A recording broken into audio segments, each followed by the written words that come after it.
यदि प्रेम पूर्वक एक पत्ती, थोड़ा सा जल या फल ही भगवान को अर्पित किया जाता है तो भगवान उसे सहर्ष स्वीकार करते हैं। अतः किसी को भी भगवान की भक्ति से रोका नहीं जा सकता, क्योंकि यह सरल है और व्यापक है। ऐसा कौन मूर्ख होगा जो इस सरल विधि से भगवान को प्राप्त नहीं करना चाहेगा और सच्चिदानंदमय जीवन की परम सिद्धि नहीं चाहेगा। कृष्ण को केवल, भगवान को केवल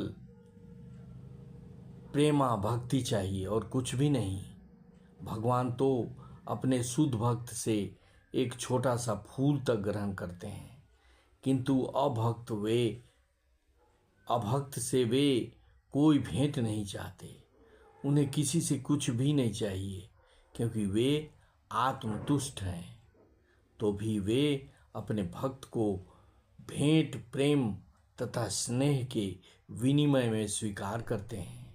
भक्ति ही भगवान के पास पहुँचने का एकमात्र साधन है।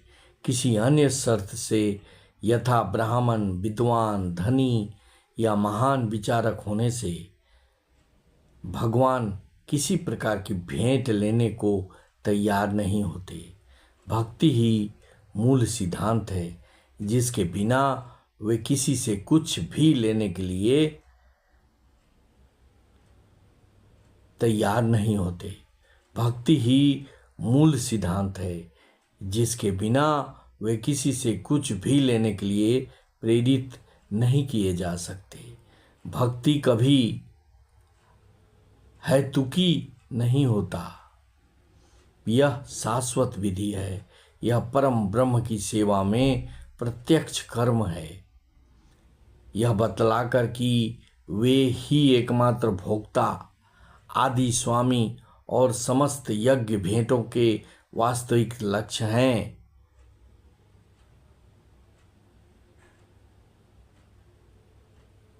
भगवान किस प्रकार की भेंट पसंद करते हैं? यदि कोई शुद्ध होने तथा जीवन के लक्ष्य तक पहुंचने के उद्देश्य से भगवत भक्ति करना चाहता है, तो उसे चाहिए कि वह पता करे कि भगवान उससे क्या चाहते हैं। भगवान से प्रेम करने वाला उन्हें उनकी इच्छित वस्तु देगा और ऐसा कोई वस्तु भेंट नहीं करेगा जिसकी उन्हें इच्छा न हो या उन्होंने न मांगी हो।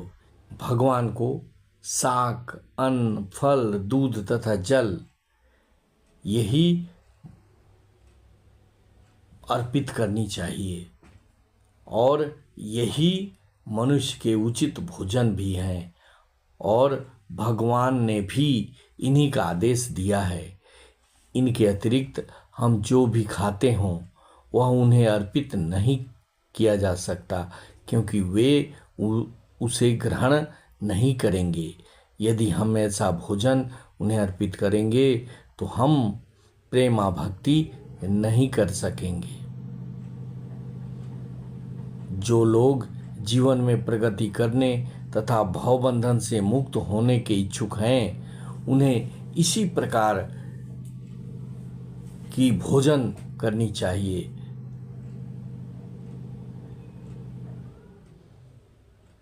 उनका प्रत्येक कौर इस संसार की जटिलताओं में उन्हें बांधने वाला है।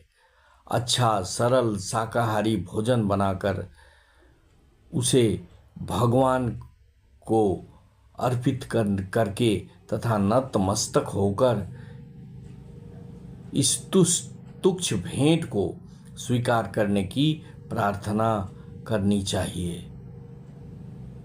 इसे मनुष्य अपने जीवन में निरंतर प्रगति करता है।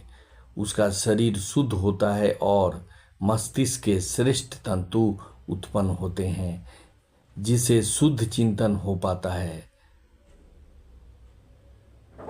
भगवान को किसी तरह के भोजन की आवश्यकता नहीं रहती, क्योंकि उनके पास सब कुछ है। किंतु यदि कोई उन्हें इस प्रकार प्रसन्न करना चाहता है तो वे इस भेंट को स्वीकार करते हैं। भोजन बनाने, सेवा करने तथा भेंट करने में जो सबसे मुख्य बात रहती है वह है भगवान के प्रेमवश कर्म करना, भगवान के प्रति समर्पित होना।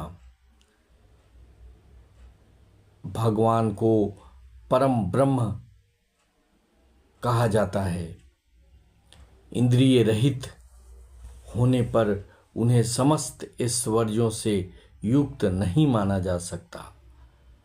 भक्तों, आप किस प्रकार से भगवान को अपना भक्ति प्रदर्शित करते हैं, किस प्रकार से भगवान को भोग लगाते हैं, क्या क्या अर्पित करते हैं, यह आपके भक्ति का एक